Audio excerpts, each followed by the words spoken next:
Lakini katika mambo ya msingi ya kuyasoma, usome Qur'an na uisome tauhidi ingia katika nafsi yako, kwa sababu mambo ya shirki yamekuwa ni mengi, ushirikina ni mwingi, uchawi ni mwingi. Wala watu hawaogopi kwamba uchawi ni kufuru, hawaogopi kupiga ramli na hali ya kuwa ramli ni kufuru. Mtume sallallahu alaihi wasallam anasema, man ata arrafan au kahina fasaddaqahu bima yaqul faqad kafara bima unzila ala Muhammad.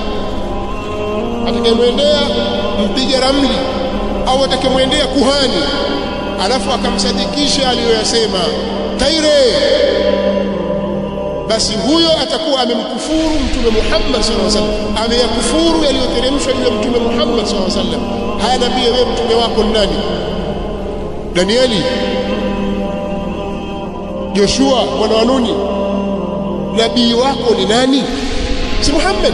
Anasema umemkufuru tayari, kwa sababu tu ulikwenda kwa mpiga ramli ukamsadikisha. Ramli ambazo hata katika hizo sheria za kidunia ni kosa la jinai, wanazita ramli chonganishi. Mama yako kakuroga, jirani yako mchawi, fulani kakufanyia hivi, ni uchonganishi na fitna. Hazikubaliki katika Jamhuri ya Muungano hii, hazikubaliki katika sheria ya dini ya Allah subhanahu wa ta'ala. Lakini wewe ndio unaoziamini na wavunja dini yako kwa sababu huna tauhid. Lakini yote haya yanakuja kwa sababu tumekubali kukumbatia ujinga. Tunapiga vita mambo ya msingi, tunapiga vita tauhid.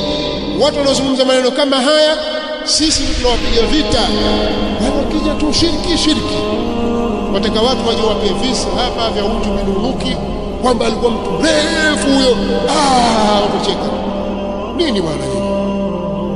Dini haiendi namna hiyo. Dini si maigizo.